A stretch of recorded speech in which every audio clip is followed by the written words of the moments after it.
Welcome back mga ka-adventure. Isang mapagpalang araw po sa ating lahat. At kung bago ka pa lang po sa channel ko at nag-enjoy ka, huwag mo naman kalimutang i-subscribe at pakihit na rin po ang ating notification bell para lagi po kayong updated sa ating gagawing mga adventures kagaya nito. At kung nagustuhan nyo naman po pakihit na rin po yung like o mag-comment or i-share.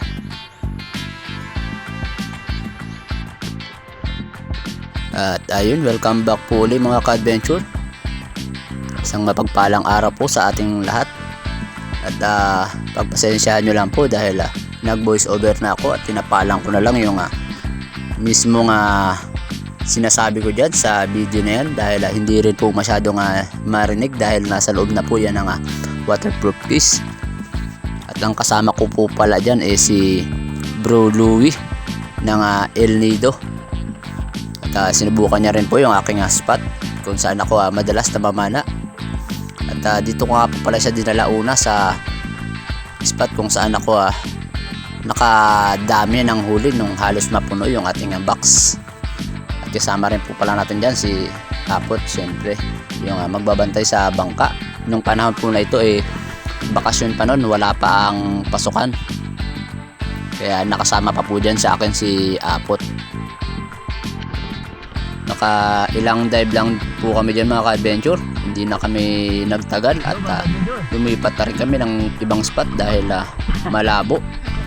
Napakahirap mag-hunting pag ganyang malabo at medyo mailap talaga yung isda kapag malabo mga ka-adventure. At sa palipat-lipat din namin talagang ganun pa rin, talagang hindi ako nagsasawa na lumipat para lang makahanap ng magandang spot o malinaw na spot para lang makapamana kami ng maayos. Kaya lang talagang napakalabo nung araw na yan, kaya tiyagaan na lang po mga ka-adventure ang ginawa ko dyan para lang magkaroon ng may uwi na pang ulam at pang benta.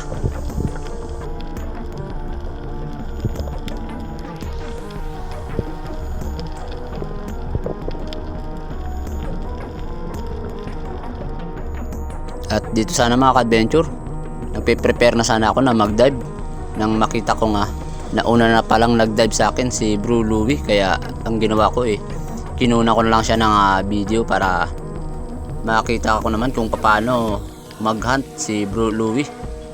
At kung makapapansin nyo mga ka-adventure, nandito lang yan kami sa mababaw na area dahil nga kahit sa malalim kami pumuesto malabo pa rin. Kaya tiyagaan lang talaga mga ka-adventure. Importante safe na makakauwi ang bawat isa at magkaroon ng may uwi na pang ulam at pang benta syempre mga ka-adventure. At dito finally mga ka-adventure, nagkaroon ako ng target, isang unicorn fish o surahan.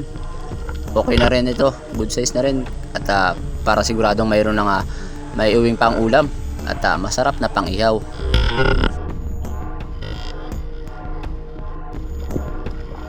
Naka ilang dive din ako dyan mga ka-adventure pagkatapos kong ma-secure yung isda na yan. At may mga nahuli na rin ako, kaya lang hindi ko nakuna ng video dahil naghang na naman yung aking camera nang dahil sa battery at hindi na siguro kinaya. Talagang luma na, kailangan ng mag-ipon para sa panibagong battery mga ka-adventure. Nakakapag video lang ulit tayo mga ka-adventure kapag naaayos natin yung ating GoPro, kapag nakakaakyat ako sa bangka at buksan yung ating waterproof case at kunin yung battery. Kailangan lang kasi munang tanggalin yung battery bago ibalik para gumana siya uli mga ka-adventure. Kaya lang kung minsan malayo na ako sa bangka kaya hindi ko na nagagawa pang iayos pa yung ating GoPro para mapagana uli natin.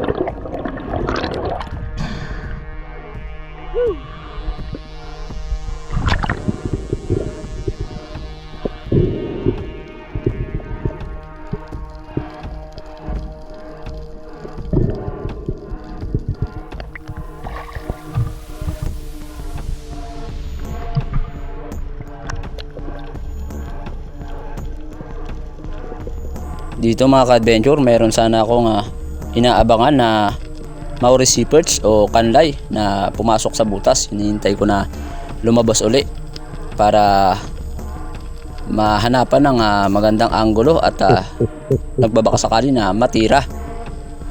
At hindi ko pala akalain dito mga ka-adventure, sa bandang kanan ko may nakatingin na palang marble grouper o luba. Kaya eto, dahan-dahan ko nang itinutok yung pana.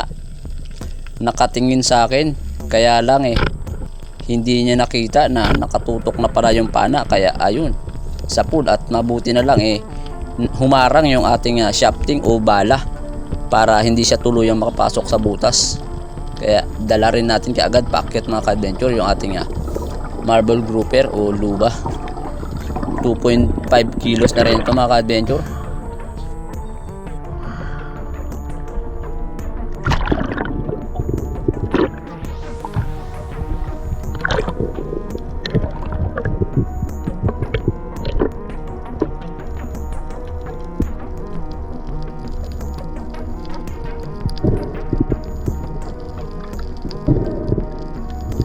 At pagkaahang ko niyan mga ka-adventure, diniretso ko na rin sa bangka para ilagay sa box at makakain na rin mga ka-adventure dahil nakakagutom na, tanghali na ito.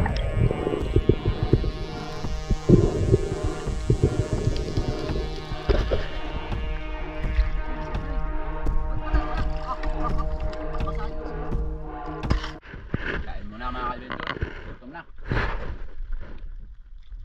Nagutom na yung import ng El Nido. Ito pala yung huli na. Kasi siya na mga ka-adventure, kain muna kami ng kulay green na balat. Ano na yun? May maya. Maya-maya na green, tsaka daw, lapu-lapu na green.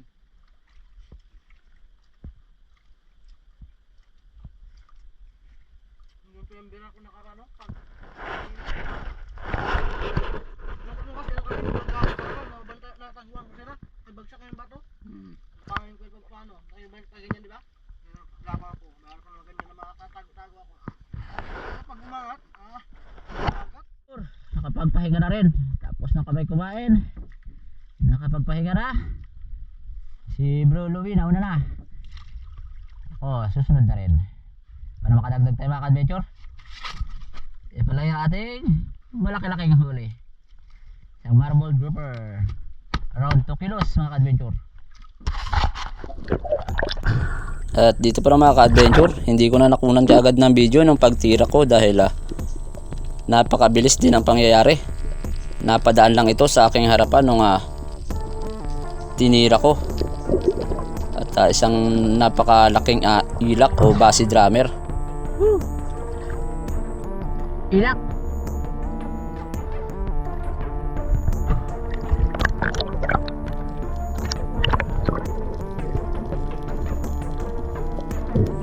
At dito mga ka-adventure, bago kami umuwi dinaanan ko na muna yung bahaya ng mamsa.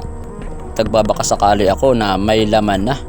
Ngunit wala akong ibang nakita kundi itong GT o Giant Toblerone, pero hindi ko na yan tinira mga ka-adventure dahil medyo maliit pa. At bahagya ko pang sinilip yung ilalim ng butas, baka sakaling may nagtatago pa na kung anong uri ng isda dyan sa ilalim na yan. Ngunit wala talaga, wala pwedeng matira, kaya umahaw na lang ako at nagyaya na kay Bro Louie na umuwi na dahil hapon na. At pahibas na rin, baka hindi kami makapasok doon sa pagpaparkingan ko ng bangka mga ka-adventure.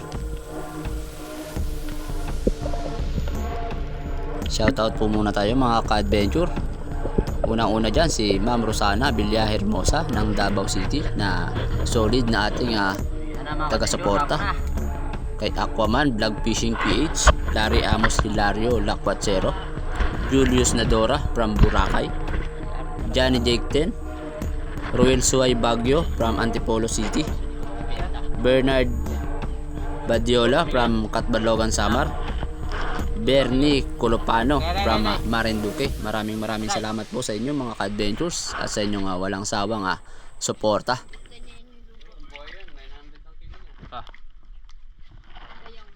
May pagiling-giling. Dahil kung ubusin yung duwa eh. Samaral. Surahan.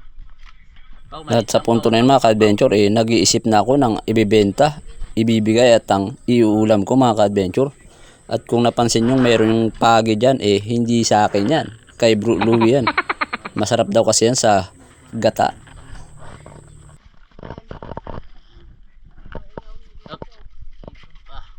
At yan lang lahat ng huli ko mga ka-adventure.